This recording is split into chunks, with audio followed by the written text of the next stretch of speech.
Zone d'accueil de réfugiés maliens d'Intekan. Ici, nous sommes à 140 km au nord-ouest de la région de Tawa, dans le département de Kiliya, et à environ 110 km de la frontière malienne. Ce vaste espace semi-aride, communément appelé ZAR, accueille depuis 2012 environ 18 000 réfugiés maliens. La zone d'accueil de réfugiés est composée de 6 zones et 52 quartiers. Elle représente une première expérience dans l'histoire d'accueil de réfugiés dans le monde. Le Haut Commissariat des Nations Unies et l'État du Niger ont pris l'initiative d'expérimenter cette nouvelle approche, autre que les camps traditionnels face au nouveau profil des bénéficiaires, les réfugiés maliens. Ce sont des nomades pasteurs qui sont arrivés au Niger avec leurs troupeaux. Créer un camp fermé, clôturé, pour des gens qui ont beaucoup de bétail, c'est très difficile. Et c'est des gens qui bougent beaucoup pour chercher du pâturage. C'est très difficile de les gérer dans un camp comme on l'a dans la zone Tilabiri, que ce soit à Bala, à Kabarebe ou à Manguese. Donc c'est une première à Tawa, les deux arts de Intikan et de Tazalit qui n'existent plus. Donc voilà, c'est juste une expérience. Et je vous dis que c'est la première au monde. C'est la première au monde, c'est au Niger qu'on a expérimenté cette option, parce que c'est des éleveurs. Et vraiment, avec le temps qu'on a fait, on est dans la 6e année. Et vraiment, on trouve que ça a marché, bien que c'est difficile de canaliser tout le monde dans un espace, dans un rayon de 15 à 18 km. La zone d'accueil de Tazalit a été fermée pour raison de sécurité, suite à une attaque meurtrière en 2016. Et les populations réfugiées ont été relocalisées à la zone d'accueil d'Intekan. Depuis, l'ensemble des activités d'assistance se sont concentrées ici. L'ONG Adkoul fait partie des premières organisations humanitaires à intervenir dans la zone en 2012. L'ONG Adkoul intervient en faveur des réfugiés maliens depuis 2012 et 2013 avec la participation aux évaluations sur les différents sites d'accueil au niveau des départements de Tilia et de Tassra. En 2013, elle a eu à gérer donc, la ZAR de Tazalit. Et ensuite, en 2014, elle a eu donc la gestion également multisectorielle de la ZAR de Tazalit. Et en 2015, la gestion de la ZAR de Intikan. Maintenant, en 2016, Adkoul a continué la gestion des deux ZAR, mais avec un événement qui est survenu, celui de la fermeture de la ZAR de Tazalit. Ce qui fait qu'en 2017, les réfugiés de Tazalit ont été relocalisés à Intikan. Et Adkoul a continué la gestion de la ZAR de Intikan, maintenant avec le volet protection générale, protection de l'enfant, VBJ, les PBS. En 2018, l'ONG Adkoul a poursuivi la gestion de la zone d'accueil de réfugiés maliens d'Intekan sous le mandat du HCR, avec comme activité phare la coordination des activités des partenaires sur la ZAR, la protection et l'approvisionnement en eau. Les projets Courant 2018 étaient axés sur deux grandes activités, sur deux volets. Le premier volet, c'est le volet WASH, qui contient l'approvisionnement en eau et puis l'hygiène assainissement.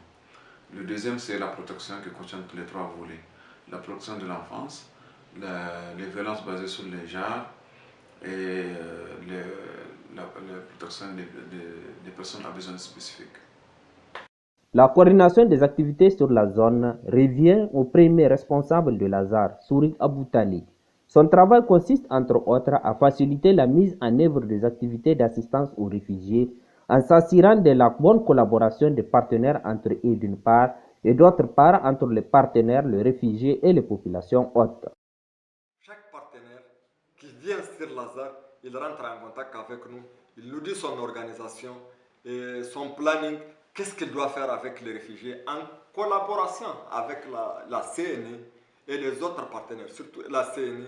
Comme ça, on va l'appuyer pour qu'il puisse mener ces activités qui sont aussi des activités bénéfiques pour les réfugiés et les populations hôtes. Je vous rappelle que tous les services ne font pas de distinction entre les populations hôtes, sur la ZAR, entre les populations hôtes et les populations réfugiées. À l'exception de l'assistance en vie. Avec près de 18 000 personnes vivant ici, les partenaires doivent faire face au défi d'approvisionnement de la ZAR en eau potable. Et cette lourde tâche revient aux techniciens WASH de l'ONG Adkoul, qui doivent vaille que vaille garantir le bon fonctionnement du système d'approvisionnement en eau, tout en veillant à la qualité de l'eau produite et distribuée aux populations.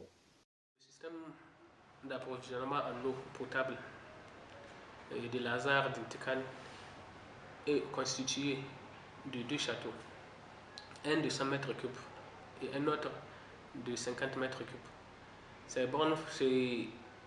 Ces châteaux sont alimentés par le forage de Kinoan, qui est situé à 7 km de Lazare, et les châteaux permettent d'alimenter 16 bornes fontaines composées de 8 robinets chacune, soit 128 robinets et 4 abreuvoirs.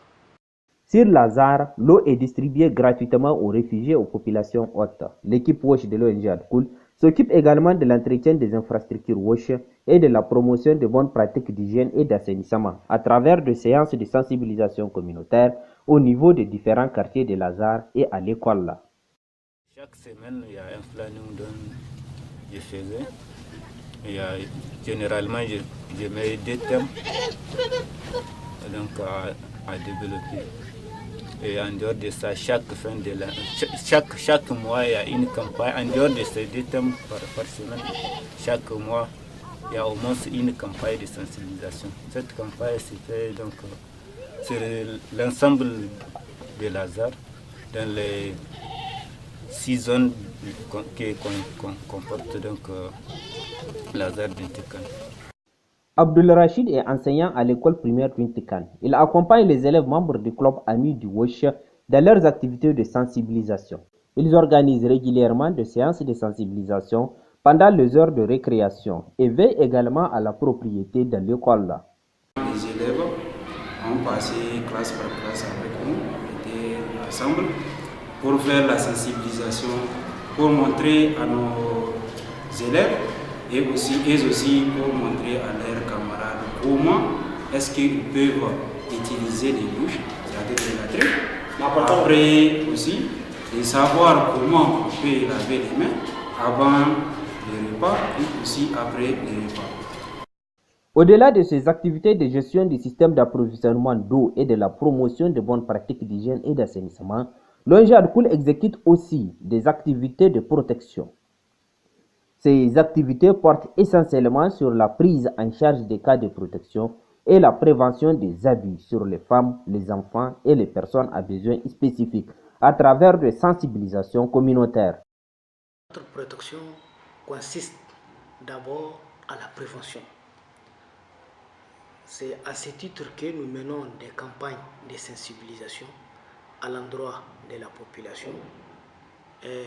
Les campagnes de sensibilisation sont axées sur des thématiques liées à la protection, plus précisément à la protection de l'enfant, à la protection des personnes victimes de violences basées sur le genre, à la protection des personnes à besoins spécifiques.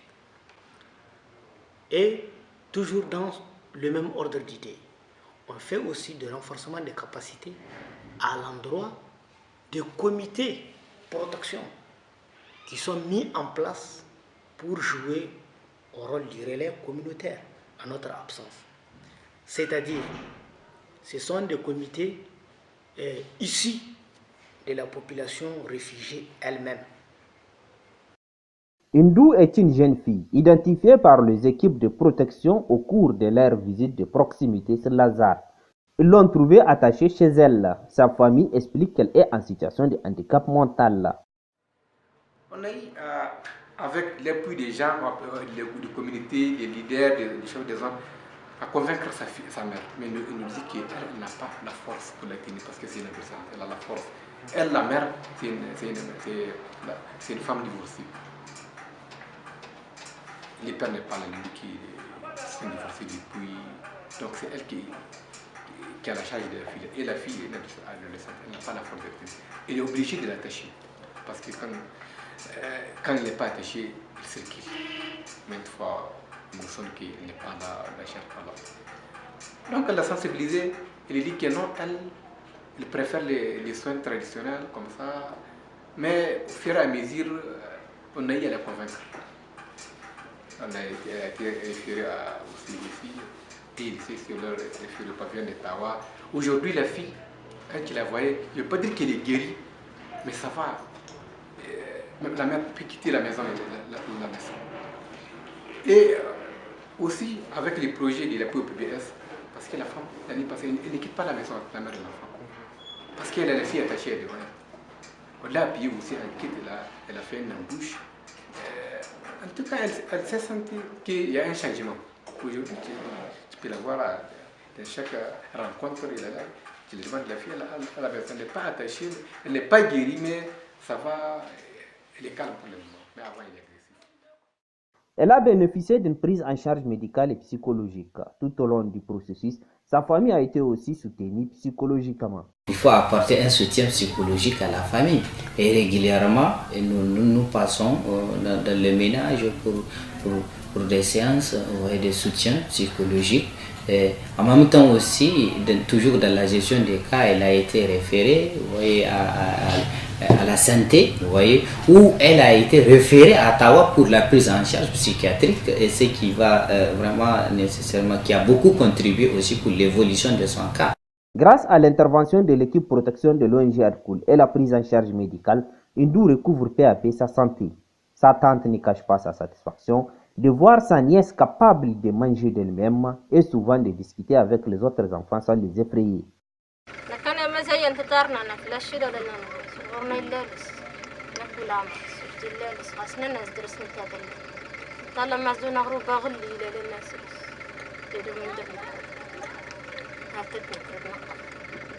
أيوة قد شوي مقلة من التوار تيتا يا وتتني هروا مشاني لما يموت تدرس سميدا نطقت بس معاملة الدنيا كله تطلع قلت له تيتا الرحمة تادا غز غسمي أجمل مرة نسيت اللي تجنن الصح هي لهم الصح هي لهم الصح أنا هني دغست ما تتيت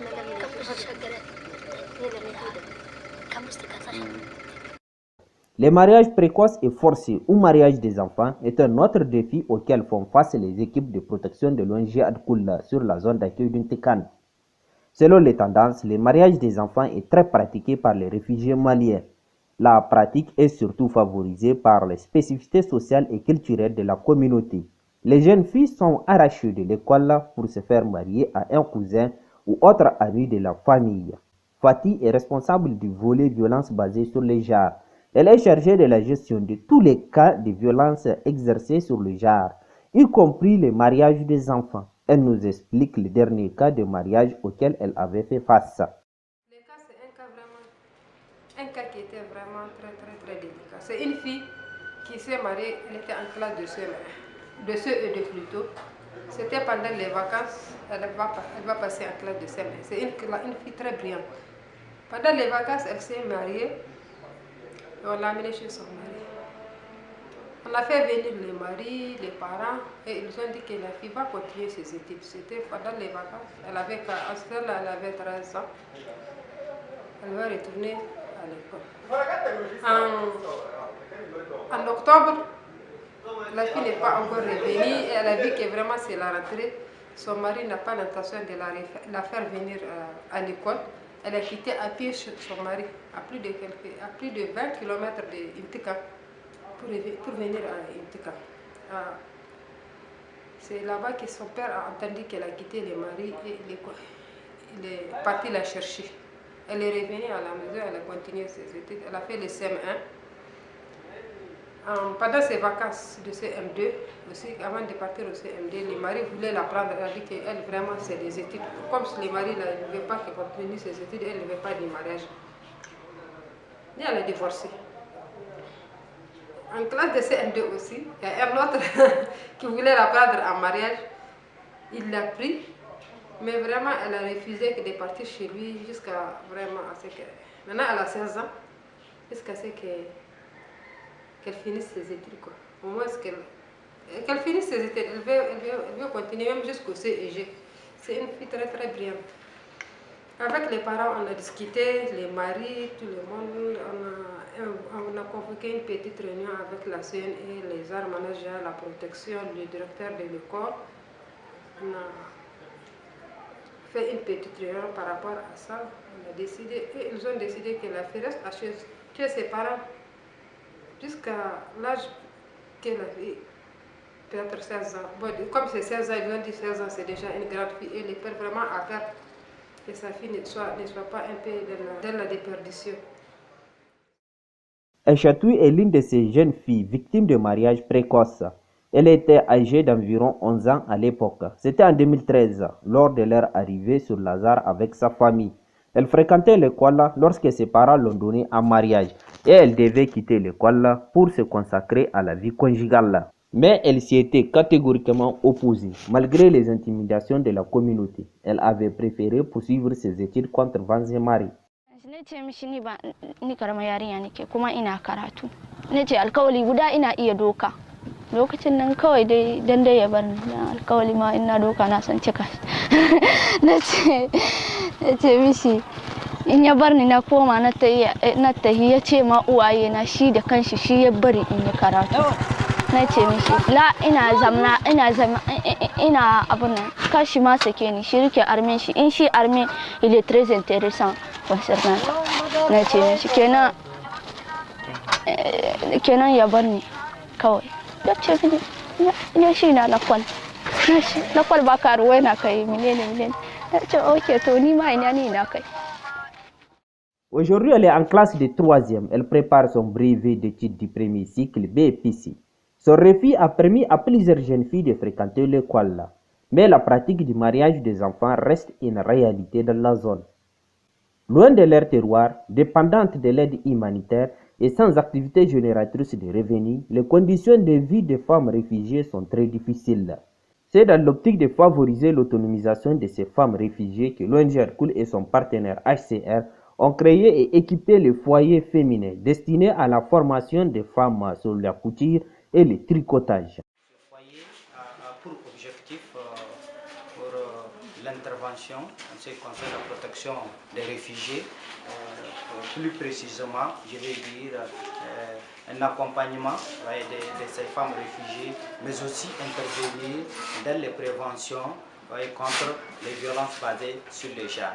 Donc ce cadre est constitué uniquement, comme vous le voyez, il n'y a que des femmes, vous voyez, pour partager, échanger sur les stratégies communautaires d'intervention des SGVB.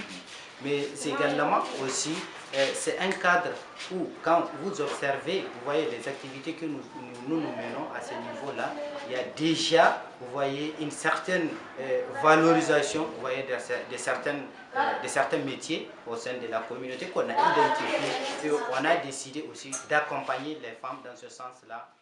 Elgoumat est l'une des bénéficiaires de la formation en couture et en tricotage. Elle s'est dit satisfaite de cette formation qui lui a permis de faire ses premiers pas en couture. Avant, elle pensait que la couture était réservée uniquement aux hommes.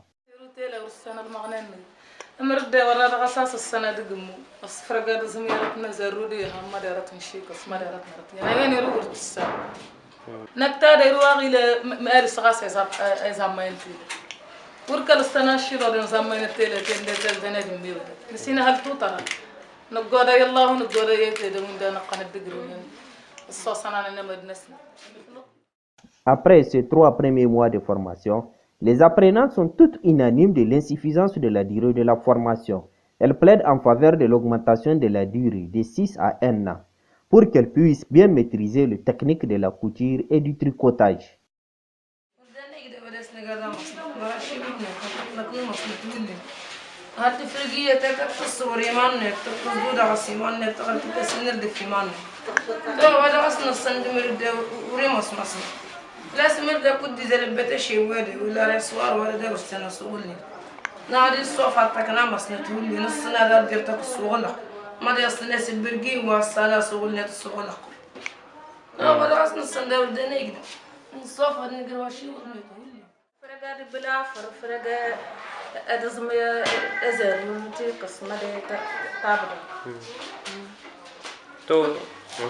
أمرنتيلا تنادي للشغلة نسينا هالتوتر هولي مشان أسطونا رادين دا شيرو دين شيا تتكالس نتهنكل ياس مغادر نكسا صغيوة أي كده مقماتنا من سوان وزاد سيسجل لنا شيء شمبري رنداغ ورنتفن دولا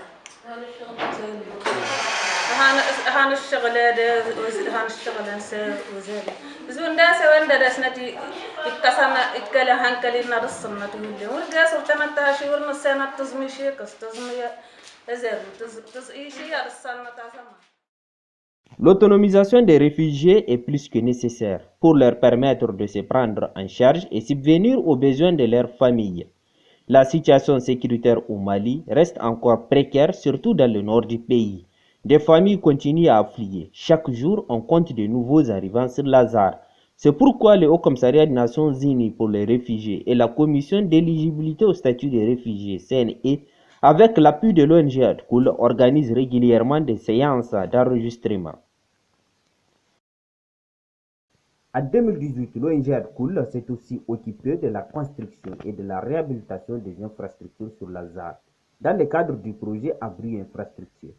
Les activités du projet ont porté entre autres sur la mise en place et la formation du comité Abri Infrastructure, la construction des infrastructures supplémentaires au centre de santé d'Intikan en vue de sa transformation en centre de santé de type D. Les activités les plus réalisées, c'est sur le volet infrastructure, c'est-à-dire la construction des ouvrages communautaires, tels que les hangars communautaires, les magasins de vivres, les bureaux au niveau de la ZAD d'Intikan, et aussi il y a eu beaucoup des ouvrages améliorés, les CSI d'Intikan. Il y a aussi la construction des hangars, des classes au niveau de Talamsas. Voilà, ce sont surtout les activités réalisées cette année. Le projet a également mis en œuvre d'autres activités dans le cadre de la transformation de Lazare en village, avec la délimitation des îlots d'habitation, les espaces communautaires et les voies de circulation. Concernant les plans cadastrales, je dirais que les travaux ont déjà commencé. Il y a déjà les zonages, c'est-à-dire on a déterminé la limite des différentes zones. Et on compte en 2019, Inch'Allah, passer à la phase suivante, qui est l'embourcellement de ces zones-là en parcelles, qui seront des parcelles octroyées à ces réfugiés-là qui vont les occuper. Il y aura même des actes de cession qui seront établis par la mairie de Tilia. Et je dirais que toute cette activité-là sera réalisée, ça sera un appui à la mairie de Tilia. Et nous aurons aussi l'appui des services techniques de l'urbanisme de Tawa pour exécuter cette activité en 2019. La présence de réfugiés dans la zone présente un grand impact pour l'environnement et les ressources naturelles. Pour réduire cet impact, l'ONG ADCOOL, en partenariat avec le HCR, ont mis en œuvre le projet énergie et environnement à la zone d'accueil de réfugiés maliens d'Intikan et dans les 3 camps de réfugiés de la région de Tillabéri. L'objectif principal est de contribuer à la préservation de l'environnement, la gestion rationnelle des ressources naturelles et la promotion de l'utilisation des énergies alternatives, afin de limiter l'impact de la présence de réfugiés sur l'environnement. 2018 a porté surtout sur l'aspect sensibilisation. Parce qu'une population, elle est très bien sensibilisée et pour une prise de conscience, là aussi, ça peut réduire d'à peu près 50% les dégâts. Donc vraiment, c'est pourquoi le plus important de nos activités, c'est surtout la sensibilisation. 32 hectares de terre ont été récupérés avec la conception de 2000 lignes pastorales et la plantation de 7200 plants sur 23 hectares de terre récupérés à Intikan, région de Tawa, et dans les 3 camps de réfugiés de la région de Tillabéri. Ici, sur les sites d'Intikan, la récupération des terres a favorisé la régénération naturelle des plantes. Lors de l'identification du site, nous sommes venus avec le président des réfugiés, l'agent de l'environnement, pour identifier ce site. Lorsqu'on était venus, nous avons trouvé vraiment un terrain plateau parce que c'était un terrain que tout le monde connaissait auparavant. Nous, ça ne produisait rien, quoi. Maintenant, nous avons travaillé ce site, on a fait 8 hectares et demi. On a fait des lignes et on avait planté 1800 plants dans les 8 hectares et demi. Maintenant, les plants que nous avions plantés, on avait planté 1800 plants, mais faute de pluie, parce que durant toute l'année, ici, le site n'a eu que 2 pluies. 2 pluies, la pluie des plantations et une seconde pluie qui a suivi quelques jours après, et ça n'a pas donné beaucoup. Et c'est ce qui a fait que les plants que nous avons plantés n'ont pas pu tenir. Mais vraiment, on était vraiment surpris de trouver que le terrain a changé parce qu'il a été travaillé et on a constaté une régénération naturelle des nouveaux plants que vous constatez ici. Ce sont les plants ici. Et un peu partout, on les estime environ 1500 plants qui sont sortis comme ça sur le site. Donc pour nous, le site vraiment a réussi et Inch'Allah, on espère que ça donnera des résultats vraiment positifs. De Lazare Jintikan, on part au camp de réfugiés de Manguézé dans le département de Walam, région de Tillabéri. Ici, les activités du projet Énergie-Environnement ont porté sur la préservation de l'environnement, la récupération des terres, la promotion des énergies de substitution, la collecte et le tri de déchets. Cet espace a été choisi pour la sélection des plantes pour la régénération naturelle assistée. Nous sommes en phase pilote. Après la sensibilisation, il y a des paysans qui ont, après notre sensibilisation, qui ont compris vraiment l'importance de la RNA, qui ont pratiqué dans leur champ. Mais nous aussi, de notre côté, on a fait à peu près 2 hectares. Ici, nous sommes sur notre 2e passage. Parce que c'est en même temps assister les plantes et éloigner les plantes les uns des autres pour qu'ils puissent mieux se développer. La population, à leur tour, vraiment fait de son mieux aussi. Les gens continuent, les gens comprennent petit à petit. Il y en a qui ont pratiqué dans leur champ, on les a visités, on a été juste dans leur champ voir comment ils ont fait. Peut-être c'est rapporter quelques corrections pour que prochainement la personne puisse faire ça d'une manière vraiment meilleure. D'accord, c'est ça. Ousmane est membre du comité de collecte des déchets. Chaque matin, avec ses camarades, il sillonne les dépotoirs du camp pour collecter les ordures.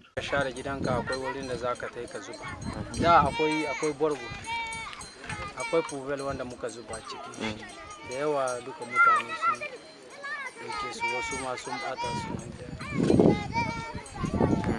akwai ma wanda suna karce ne suna sensibilisation wata rana ne akwai rana wanda za su dauka kawai karce duka ake mutane su duka matan nan duka mazaje sai su duke adda gatari suna shara suna abin nan abin komi sun kai su hada shi wuri guda mu ko mu masu tarko muna zakwa muna kwashe muna kai kuma akwai wurin tiri akwai wurin da muka zuba muna hidda su ga juna da leda mu da karhe komi da komi sai a hada shi wuri. Depuis 2012, la situation sécuritaire dans le Sahel est très précaire et le retour dans leur pays devient difficile pour tous ces réfugiés maliens. Ils sont obligés de vivre cet exil forcé et de dépendre de l'assistance humanitaire. Même si ces derniers temps, les interventions des partenaires sont en train de prioriser davantage les projets d'autonomisation des réfugiés afin de leur permettre de ne plus dépendre de l'aide. En attendant le retour de la paix, ces élèves étudient dans l'espoir d'un avenir meilleur.